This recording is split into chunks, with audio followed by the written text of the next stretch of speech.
Hi, I'm Dave Champion, and welcome to another edition of the Dave Champion Show. Well, before we get going, I want to let you know that I've just completed a new article that is posted on the blog, the address of which should be right here. So if you want to go and read the new article, I encourage you to do so. It's about the question as to whether we, you and I, are giving liberty, not just demanding liberty. Also, if you're on Facebook, you can go to the media page. Just all you have to do is search for Dave Champion Media. That's the name of the page. And then under the notes, the same article is posted there as well, so you can get to it. All right, first article up. I have talked repeatedly about the issue of police violence. And it would be great if it was something I could talk about and never have to talk about again, because it wouldn't be a problem again and again and again and again. Unfortunately, we have what I would consider to be an epidemic of inappropriate, illegal, criminal police violence without accountability in this country. And I want to talk a little bit about this. There was a police officer by the name of, Brian McGee. He is a Fullerton police officer. And do you remember back when Christopher Dorner, an LAPD officer, had killed a couple of LAPD officers, and then he was on the run?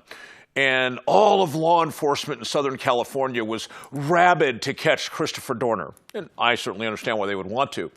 However, being rabid about catching Christopher Dorner doesn't give you the right to shoot other innocent people who are not Christopher Dorner.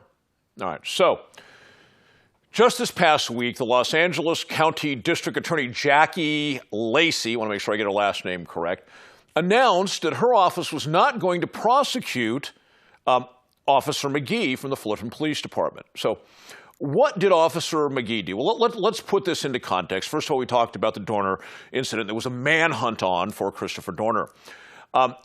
Just before this incident with Officer McGee, other officers a few miles away had stopped a truck that looked like Dorner's truck, and without any cause, that's the critical element, without any cause, they had fired multiple rounds through the back of the pickup truck wall into the two Asian ladies sitting in the truck. Now, Christopher Dorner was a large, muscular, shaved-headed black man, and these were little, tiny Asian women, and LAPD officers fired multiple rounds through the back of the pickup truck into these ladies.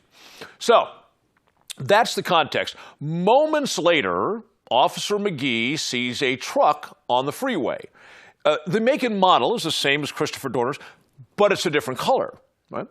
So what does Officer McGee do? Well, he smashes his patrol car into the car of David Perdue, a surfer who was just heading down to the beach to do some surfing. And here he is driving down. He's thinking, I was going to catch some great waves, have a good time.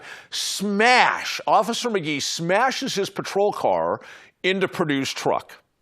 Then, now, if that isn't bad enough, then Officer McGee exits his vehicle and starts pounding rounds into David Perdue's truck. Okay? Critical element here. Never gave David Perdue any verbal commands. Smashed into Perdue's truck, jumped out of his car, and started hosing down Perdue's truck with his handgun. Okay? Now, fortunately, McGee was as bad a shot as he has bad judgment, because none of his rounds, fortunately, hit David Perdue. So the truck is a different color than all of the cops know that Christopher Dorner's truck is. But let's say, for the sake of argument, that Officer McGee was amped up and the difference between this color and that didn't really register. Well, I'll even give him maybe a little bit of credit and say he's possibly a skosh colorblind. I'm trying to give this guy a benefit of the doubt, right? which he doesn't deserve, but I'm trying to do it for illustrative purposes. But we know what Christopher Dorner looked like, this big, massive, muscular, shaved-headed black man. Well, Perdue is 100 pounds lighter, a full head of hair, and white. And yet, McGee pounds rounds into his car under the belief it's Christopher Dorner. So,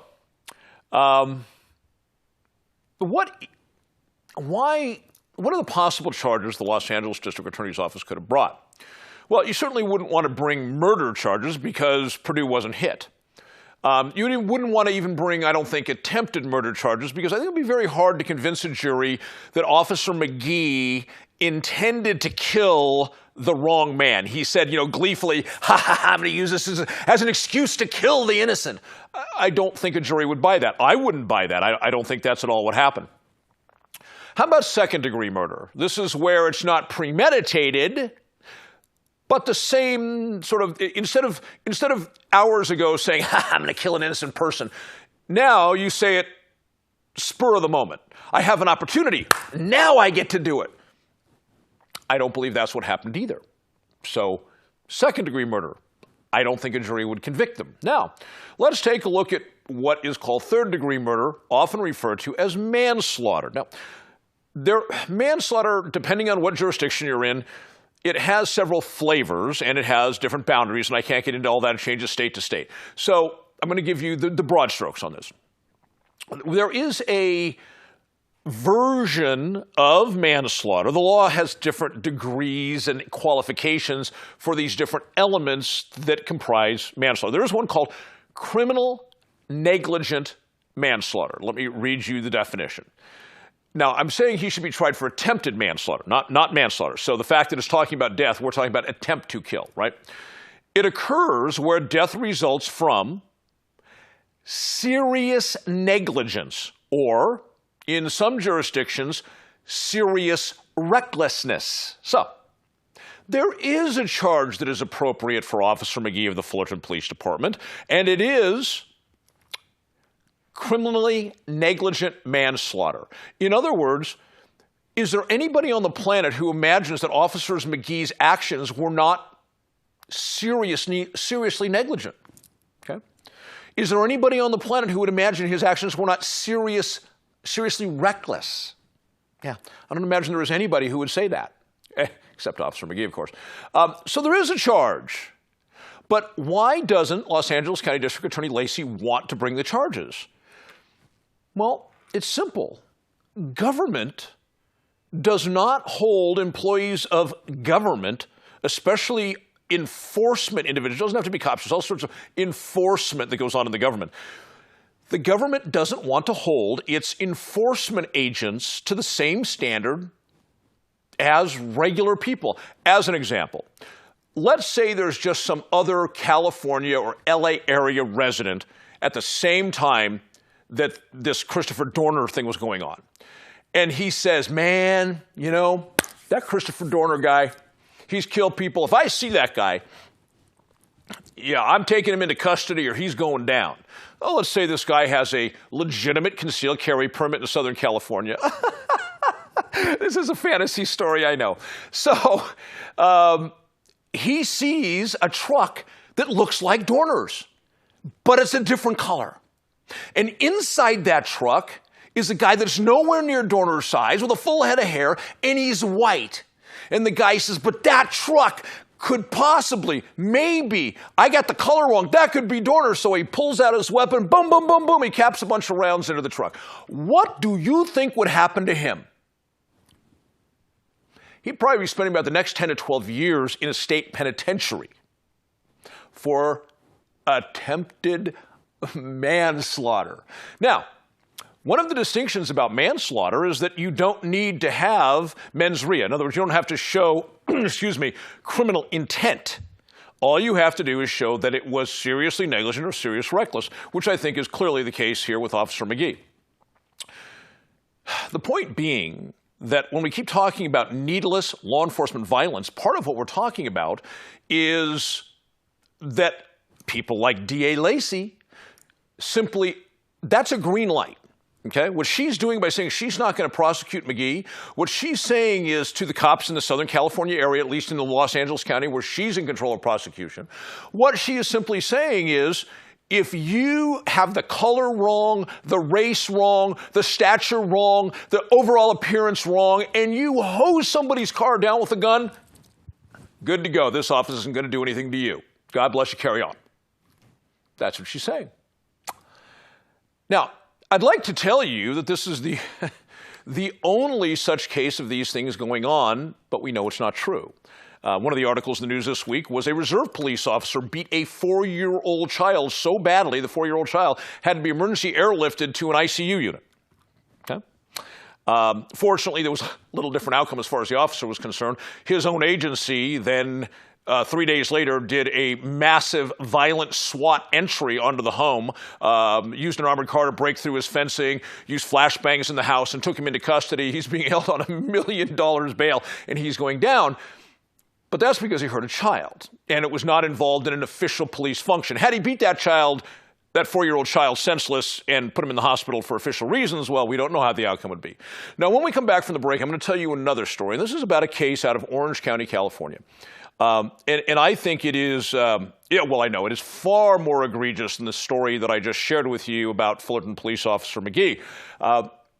Because, first of all, the person that the violence was perpetrated against is dead. He died from the violence. The violence was completely uncalled for, totally unnecessary. And these two officers did get tried. And, well, they're walking around today completely free without consequence. How's that for accountability? I'm Dave Champion, and I'll be back right after these messages.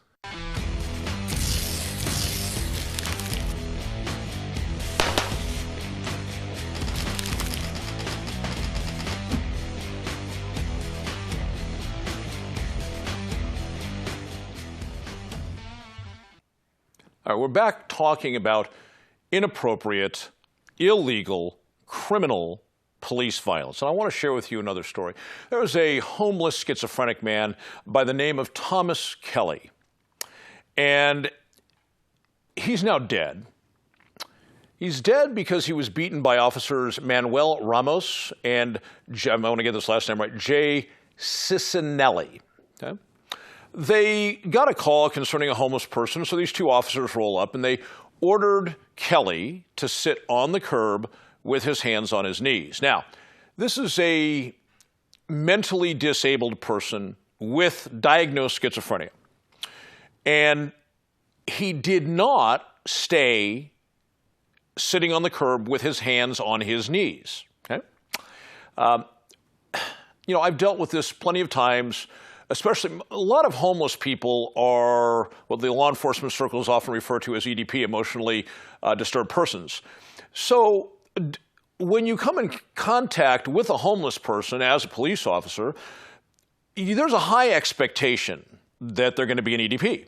So to expect a homeless person to act rationally, you understand that a certain percentage of homeless people are EDPs, and they're not going to act rationally, and you approach the situation, if you are a rational police officer, you approach the situation understanding that and understanding that irrationality is irrationality, and that irrationality, you always have to be careful for something that can be or would turn into a dangerous situation, but there's a difference between irrational conduct and that which is a danger to the officer. Okay? The ethos today is if I don't get compliance, that equals danger. And that is not true. That is not true at all. But that's today's modern law enforcement ethos. If I demand X and you don't give me X, you are immediately a threat to my safety, which is, frankly, bullshit. Okay? I want to put a very fine point on that. Okay? So, Kelly does not keep his hands on his knees. There is a little bit of uncertainty as to what transpired immediately thereafter, but we know that Kelly was non-cooperative with the request to keep his hands on his knees. Now, there was a 33-minute video shot of this. By the way, if the video had not been shot, we wouldn't be having any of this discussion, because these police officers would have said that the guy attacked them, that he was out of his mind, he was like, crazed on drugs and they couldn't stop him, and they just barely got away with their lives. And if there was no videotape, that would have been the end of the story and nobody would have known better. But there was a videotape. And I'm here to tell you, by the way, always tape cops, always film police officers. Okay? A New York detective once stated that some of the best written fiction in America appears in police reports. That's from a retired cop, right? Some of the best written fiction in America appears in police reports. That's somebody who did an entire career and retired from law enforcement making that statement, not me. Always film. If you see them over there doing something that looks like it's going to get nasty, film it, because there are significant odds that it's not going to get written up the way it went down, but you'll have the video. Okay? This is how we stop this. Okay? Video. So there's this 33-minute video. So how much of a threat was Kelly? Well, I'm going to tell you how much of a threat he was. He was so much of a threat that Officer Ramos got out latex gloves, calmly put his latex gloves on. Clearly, he's not fighting for his life. He stood there calmly putting on his latex gloves. Then he said to Thomas Kelly, after he got the gloves on, "See these fists?" This is a quote right off the tape, by the way. "They're going to really F you up." Okay?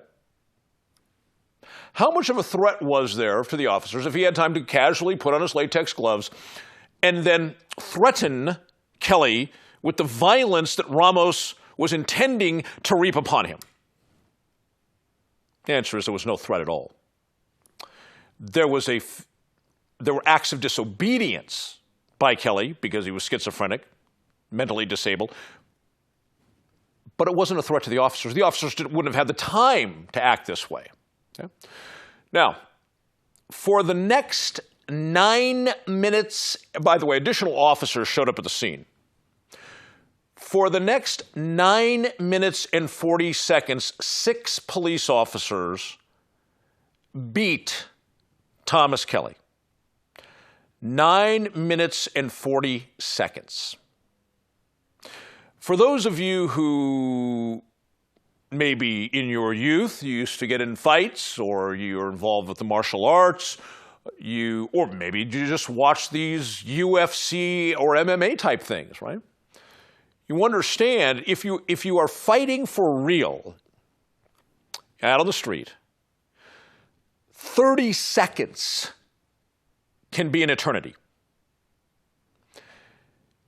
If you are fighting in something like UFC, you know how long 2 minutes can be.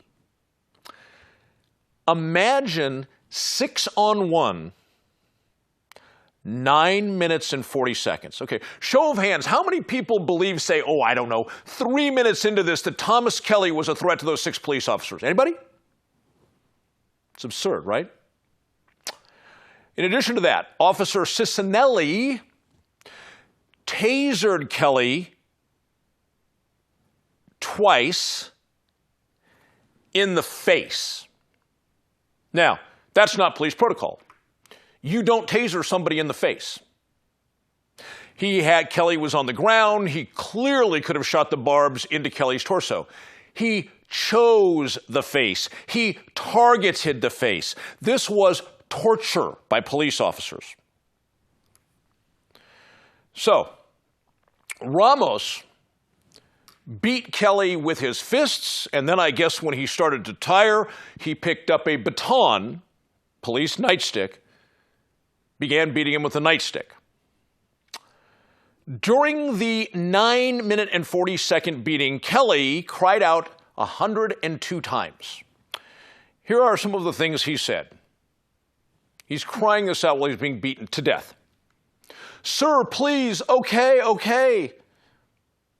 He said that 30 times. Okay, okay. Every cop knows that means they're surrendering. Whatever the officer thought they were doing, they're done doing it. But the beating continued. "Help me, God," he screamed out 26 times. "Dad, help me. They're killing me." His father was nowhere around. He's not right in the mind. "Dad, help me. They're killing me," he yelled out 31 times. The beating continued. All 6 officers beating him. Well, this is one of the cases where the district attorney did prosecute. And the defense argued, the defense being representing the officers, of course. You got to get this. Are you ready? That the officers were in fear and they were defending themselves. 6 against 1 for almost a 10-minute beating. Does anybody on the planet believe that these officers were defending themselves and in fear for 9 minutes and 40 seconds? 6 against 1? Also, the defense contended they were acting in accordance with their training. We'll talk about that in a little bit. I asked if anybody would possibly believe that these guys were in fear. Yeah. 12 people. 12 people believe it. They're the 12 absolute idiots who were sitting on the jury who acquitted both Ramos and Cincinnati. Yeah. A jury acquitted them. Unbelievable. I say on this show repeatedly that we are responsible for these killings and these beatings, and these unjustified taserings, and the unjustified incarcerations and so forth. Why are we responsible? We're responsible because we here in America have cop worship and we have military worship. And in reference to this case, obviously the relevant part is cop worship. These 12 Americans sit on the stand. Now remember, police officers testify for a living. It's not something they do once. They do it all the time, again and again and again and again. And oftentimes they go under oath and lie. They are, most of them, not all of them, most of them have lied under oath. They are professional liars. And then they realize their very lives are at stake. You think they're going to lie? So they get up there with these big doe eyes and they say, I was terrified. I was in fear. It was terrible. I thought I was going to die. I never wanted to harm that man. I didn't want to touch him. I didn't want to hurt him, no less kill him. I was just trying to, I wanted to go home to my wife and my kids. That's all I wanted. If you were in my shoes, you would want to go home to your wife and kids too. It's terrible, terrible, traumatic. I mean, it's traumatic for me to have gone through this. I never wanted to hurt that man. And it's all BS. He slapped on the gloves and said, "These fists are going to F you up," and then proceeded to make good on his promise. That sounds like somebody, I really didn't want to hurt him. I was just trying to protect my life. The people who are responsible for this happening again and again and again and again, who may be responsible for you getting beaten, your spouse getting beaten, your child getting beaten, your adult child being beaten to death just like Thomas Kelly was. The fault is yours because you get in the jury box and you believe these guys because America has cop worship. Do you know how many cops are convicted even when the DA has the testicular fortitude to take them to trial? Do you know how many are convicted? Damn near zero.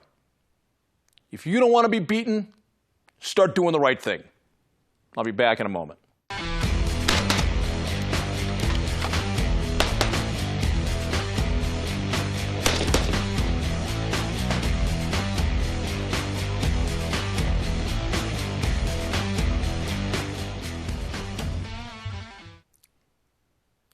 All right, so we've talked about the case of David Perdue having his car shot up by Officer McGee. And, you know, he could have just as easily died. It's just fortunate that McGee can't shoot. We've talked about Thomas Kelly being viciously and, in my opinion, I know these two officers have been acquitted, but in my opinion, criminally murdered. Okay? A friend and a viewer asked me recently why law enforcement has gotten so heavy-handed. Because this kind of thing, cops back in my day, they were, believe me, not opposed to using violence when necessary. But these kind of 10-minute beatings where the person dies didn't happen. The reason it didn't happen is, somebody who was a real bad guy, not somebody who was emotionally unstable, mentally unstable.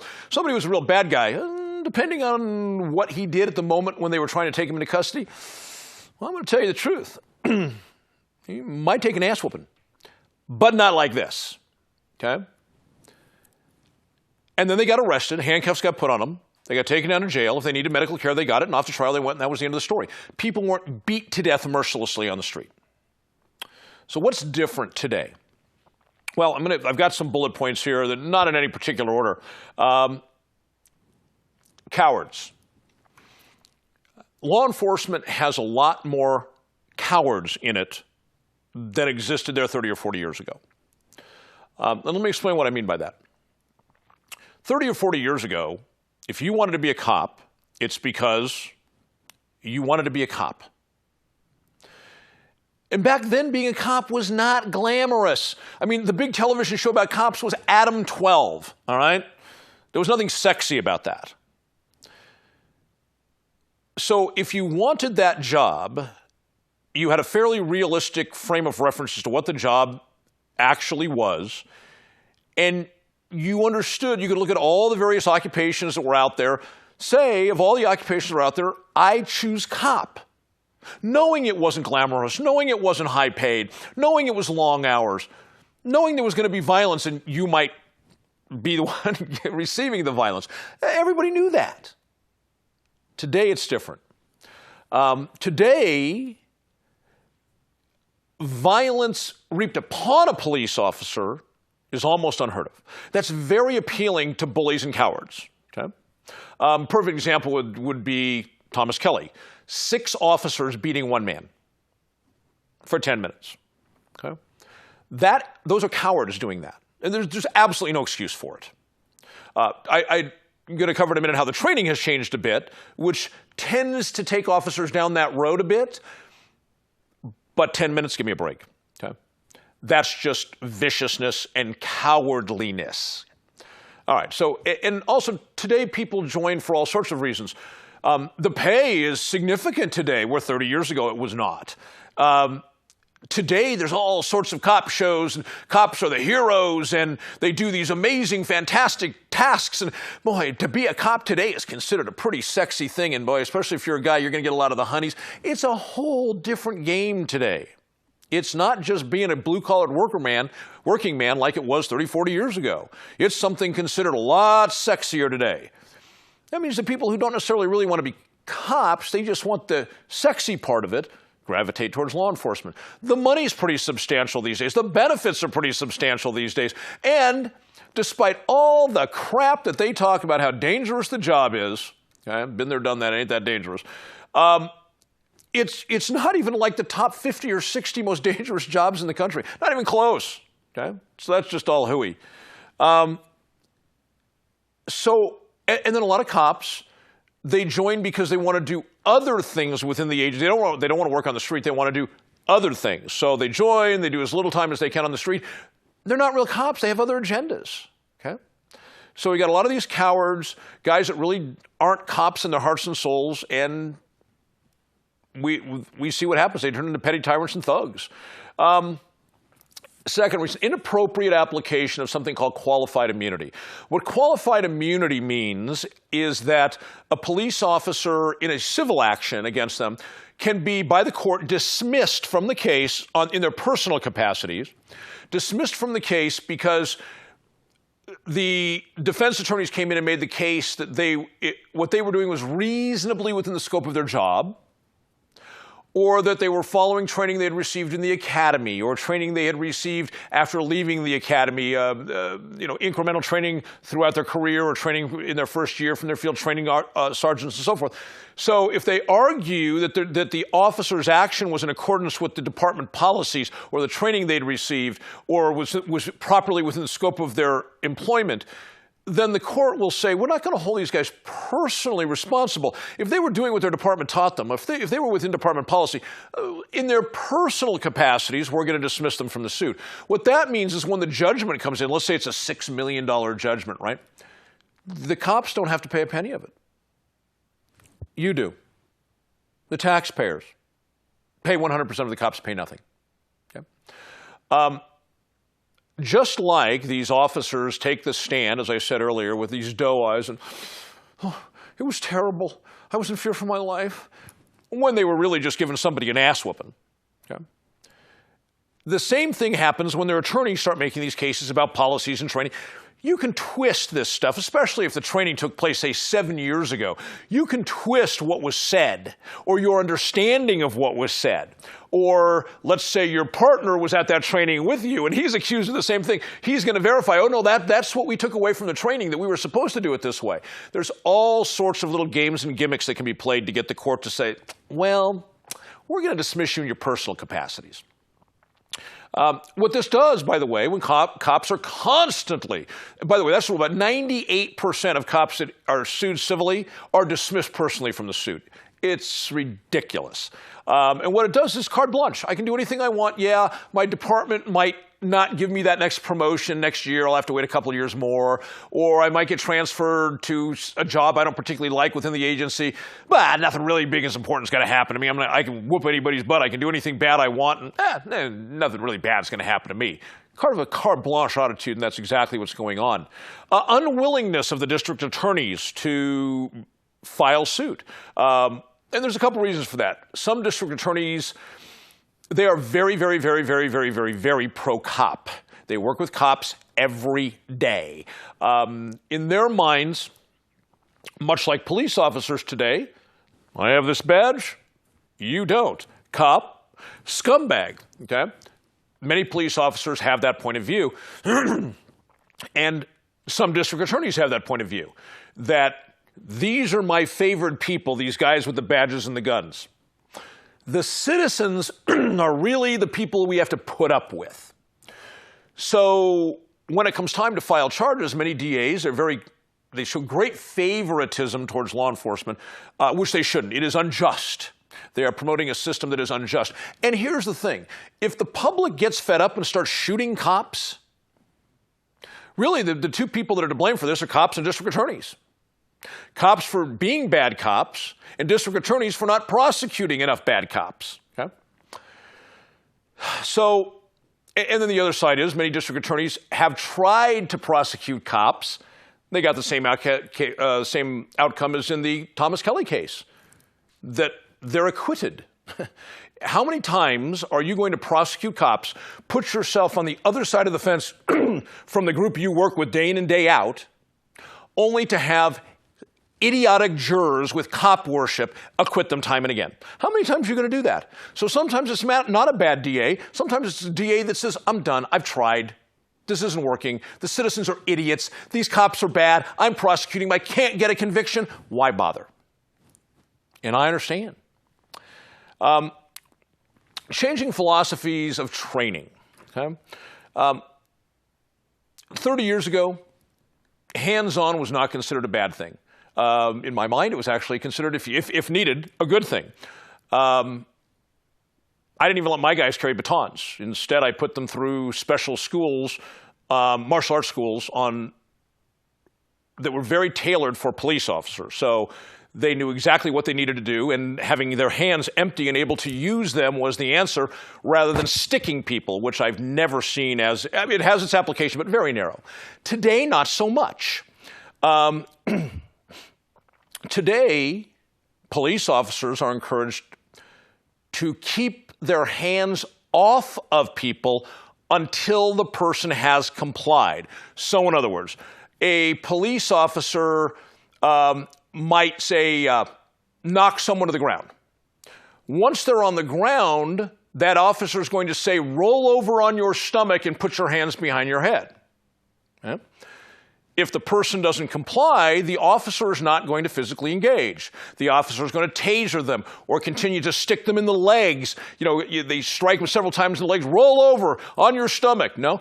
Slap them again in the knees. Roll over on your stomach. How about the ankles? Roll over on your stomach. It's called pain compliance. So time is too short to get into how that whole cycle works. But in the old days, especially if you had a partner, somebody didn't roll over, you'd put them in an armbar, roll them over, then handcuff them. I think today cops don't know how to do these things anymore because they're told, don't wrap up physically. Don't wrap up with the suspects. Get them to comply without wrapping up with them.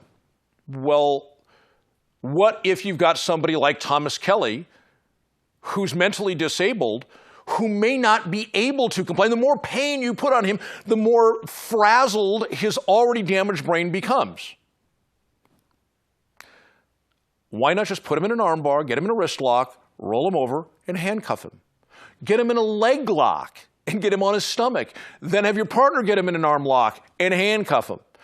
I question whether cops even have these skills anymore these days because they're told not to wrap it up with suspects. So what you get is this thing where today, until you're completely compliant, all I'm going to do is beat you. Okay? And then, of course, we get to probably what is in my mind one of the biggest reasons that cops do this is that you sit on a jury, you have cop worship, they look you in the eyes and tell you they didn't intend to do this, and no matter what the evidence is, as I've shared with you in the show, no matter how egregious the evidence is, you say, they were just doing their job, I'm not going to send them to jail. No, they're brutal thugs, you should have sent their butts to jail.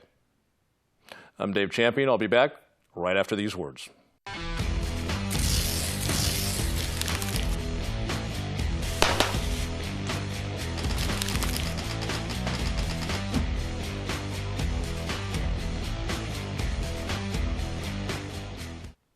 Welcome back. Let's talk about something a little bit more lighthearted than what we've been discussing.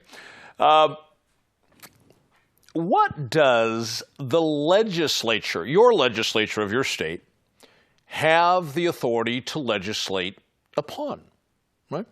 If we go back to the Declaration of Independence, which was pre the formation of the states, because, of course, when the Declaration of Independence was signed, we had British colonies, and it was pre the creation of a federal government.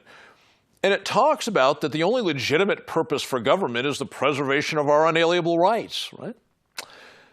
So if that's what the Declaration of Independence declared was the whole reason that America started down this path of revolution, can legislatures legislate on things that would suppress your rights? Well, let's take a look at a few things. First of all, let's recap the definitions, the applicable definitions of liberty. Thomas Jefferson's, let me share it with you. Rightful liberty is unobstructed action according to our will within limits drawn around us by the equal rights of others. And my definition? Liberty is freedom restricted by our responsibility to respect the equal rights of others. Okay? Pretty clear stuff. Is it then appropriate for the legislature to create laws that prevent us from doing things which, if we did them, harm no one? They don't restrict anybody else. They don't cause anybody to They don't bar anybody from exercising equal rights to our own. We're not harming them. We're not blocking them in the exercise of their rights. Is it within the purview of the legislature then to legislate upon us to stop us from doing things that don't harm anybody else? Well, I think the answer is clearly no. But let's find out if they've actually done some of that. Well, some fun stuff, okay? Massachusetts. Now, many of these, by the way, I should say, are old laws. Nobody would think to enforce them. But two things are true. Number one, they're on the books today. I only chose ones that are on the books still today. And the legislature apparently at one point in time thought it was acceptable to legislate. And remember, legislatures don't get better about this stuff. It's not like they legislate against things they have no right to legislate 80 years ago, and then today they suddenly like, oh, never mind. No, once they have started legislating against things they have no right to legislate upon, that gets worse, not better. Okay?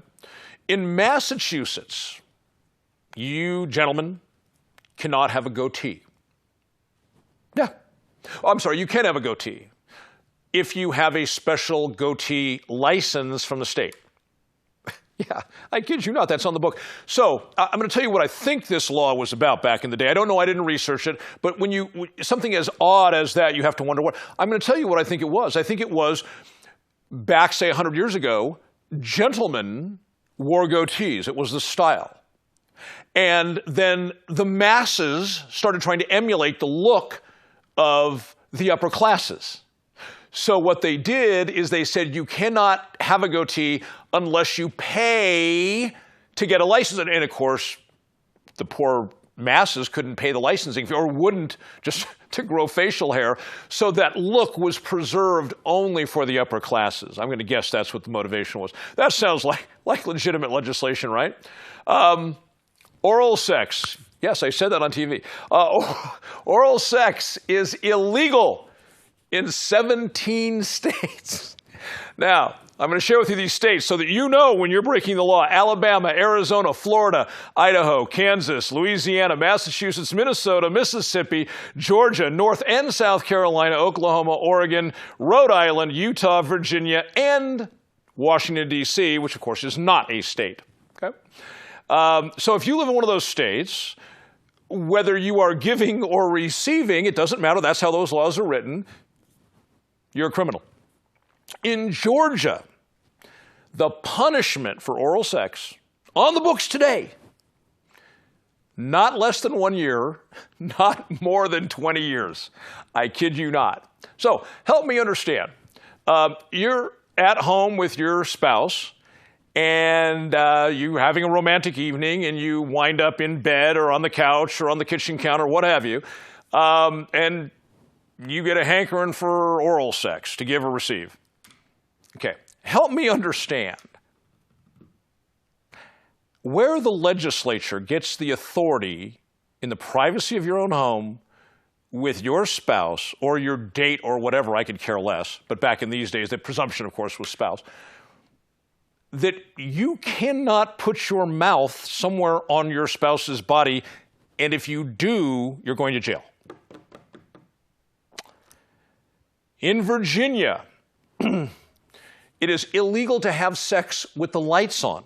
Now, I'm sure the legislators of that day were trying to, I'm sure it was passed after, shortly after electricity became prevalent, and somebody saw somebody doing something, and so the legislators were trying to enforce modesty. Is it the legislators' role to enforce modesty? And who determines what is modesty? By the way, we talk about the legislators enforcing modesty. I will remind you, that's what burqas are about. It's about government, in that case, theocratic government, enforcing modesty. Do you really want politicians making these decisions? Here's another great one for you.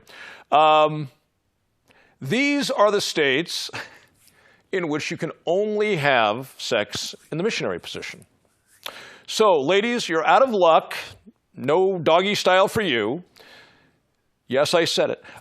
If you live in Florida, Massachusetts, Montana, Virginia, yes, they are laughing in the booth, just so you know.